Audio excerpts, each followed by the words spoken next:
Welcome to my minimalism challenge, decluttering my entire house in 30 days. Or as I like to call it, saying goodbye to my hoarder past and hello to a future of living like a Zen monk.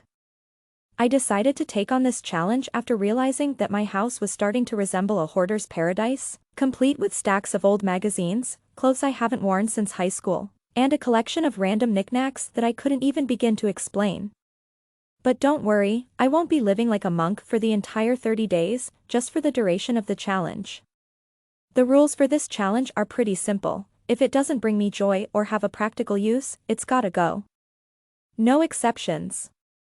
I'll be using the joy test, made famous by Marie Kondo, so if an item doesn't spark joy, it's outta here. But don't worry, I won't be getting rid of my sense of humor, that brings me too much joy. Also, I'll be giving myself a break every now and then to indulge in my guilty pleasure, eating a whole pizza by myself.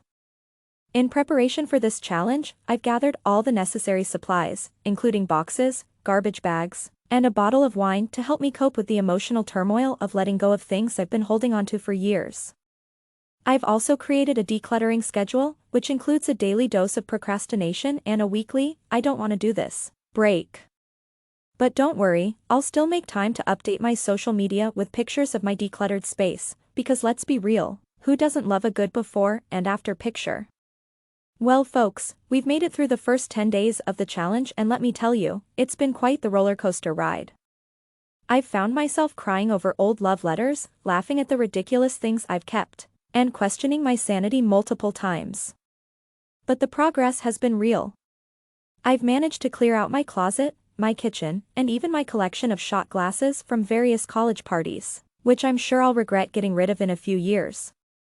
The hardest part so far has been letting go of my collection of vintage postcards, but I realized that keeping them was just an excuse to procrastinate cleaning the rest of the house.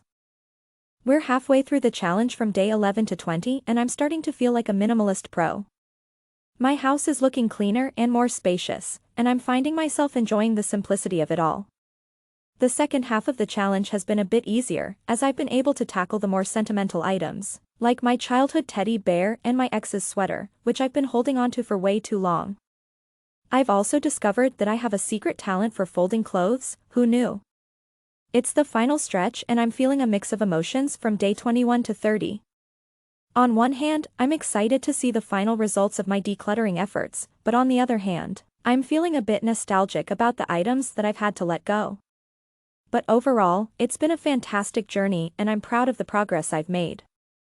I've managed to clear out my entire house, including the basement and the attic, which I'm pretty sure haven't been cleaned since the Clinton administration. I'm happy to say that my house is now a clutter-free zone, and I'm ready to start living a more minimalist lifestyle. But first, I'm going to treat myself to a big slice of cake, because I've earned it. So, the challenge is over and my house is looking great, but the question remains, how do I keep it this way? Well, I've got a few tricks up my sleeve. First and foremost, I've invested in a few storage solutions, like a shoe rack and a label maker because let's be real, who can actually remember what's in that random box in the attic?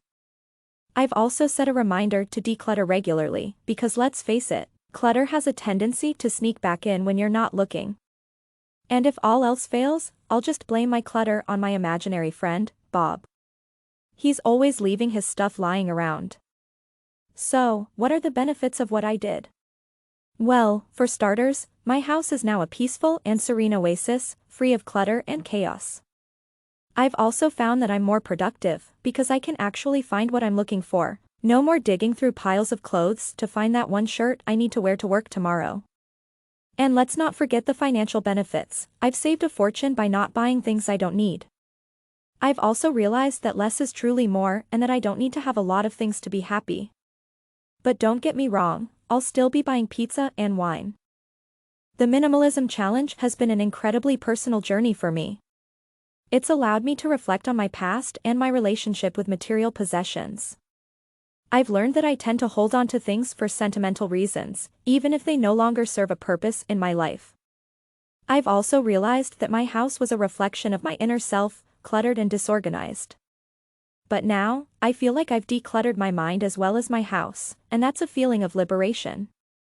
So, there you have it folks, my 30-day minimalism challenge is complete and my house has never looked better.